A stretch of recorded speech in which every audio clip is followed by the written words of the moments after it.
കുപ്പത്തൊട്ടിയിലെ മാണിക്യത്തെ കണ്ടെടുത്തവൾ അതിൽ മിന്നല് കൊണ്ട് നൂല് കോർത്ത് നെഞ്ചിലണിഞ്ഞവൾ എന്നൊക്കെ പറയുന്നത്. അപ്പോൾ ഒരു കാമുകി അത്ര ചേർത്ത് പിടിച്ചതിൻ്റെ ഒരു സ്നേഹമൊക്കെ അതിനകത്തുണ്ട്. പിന്നെ തീർച്ചയായിട്ടും എന്നെ എൻ്റെ ഏറ്റവും മോശപ്പെട്ട സമയത്ത് ഇതൊന്നും കുഴപ്പമില്ല, ഇതൊക്കെ കഴിഞ്ഞ് നമ്മൾ വരും ലൈക്ക് അങ്ങനെ എൻ്റെ എല്ലാ സുഹൃത്തുക്കളും നിന്നതിനൊക്കെ കൂടുതലായിട്ട് നിന്നിട്ടുള്ള എന്നെ ഒരുപാട് ഹെൽപ്പ് ചെയ്തിട്ടുള്ള വ്യക്തിയാണ്. അപ്പോൾ അതൊക്കെ ആയിരിക്കാം. മിന്നൽ കൊണ്ട് തീർച്ചയായിട്ടും എന്നെ സേവ് ചെയ്തിട്ടുള്ള ഒരാളാണ്. മോണലോഗ് കേട്ടിട്ട് എന്താ പറഞ്ഞത് പുള്ളിക്കാരി? ഇതുവരെ ഒന്നും റൊമാൻറ്റിക് ഒന്നും വഴിയില്ല. റൊമാൻറ്റിക് ഒക്കെ ആണെങ്കിൽ ഇങ്ങനെ ഈ സാധനം ഒന്നും വരില്ല.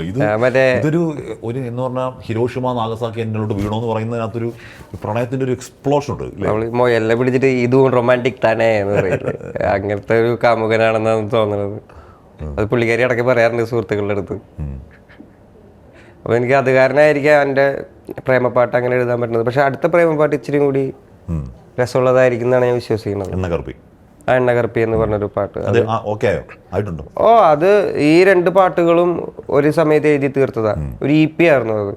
3 പാട്ടാണ് പ്ലാൻ ചെയ്തത്, പക്ഷെ 2 പാട്ടിൽ ഒതുക്കി. ഒരു പാട്ട് റിലീസായിട്ട് അടുത്ത പാട്ട് ഇനിയിപ്പോൾ കുറച്ച് സമയം എടുത്ത് ചെയ്യാന്ന് വിചാരിച്ച്.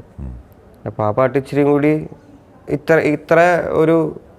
ഇത്ര റേഞ്ച് ഇല്ല എന്നാണ് ഞാൻ വിശ്വസിക്കുന്നത്. കുറച്ചുകൂടെ ആർദ്രവും ഈ പറയുന്ന പോലെ മാണിക്കത്ത് വെറും കല്ലെന്ന് നനച്ച് നീ കളയല്ലേ, അത് മാണിക്യം തന്നെ എന്ന് അറിയുമ്പോ മനസ്സിന്റെ ആഴത്തിലോ വന്ന് മുറിയില്ലേ. താരകത്ത് നീ കണ്ടില്ല എന്നങ്ങ് നടിക്കല്ലേ, ആ താരകം മാനത്ത് മറയുമ്പോ ഇരുട്ടിൽ വഴിയറിയാതെ നീ തുടിക്കില്ലേ. അങ്ങനെയാണ് ആ പാട്ട്. ഇച്ചിരി മെലഡിയാണ്. തനിച്ചായ മനുഷ്യനും മനുഷ്യനല്ല, തനിമയിലാരും മണ്ണിൽ ജനിച്ചിട്ടില്ല, കരുവറയില്ലാതെ പിറവിയില്ല, കണ്ണീരില്ല കാവ്യമില്ല, ഇത് കാതലേ, വാളും പൂവും തമ്മിൽ മോതലേ, ആരും വീഴാ പോരല്ലേ, വീണാൽ താങ്ങാൻ നീയല്ലേ.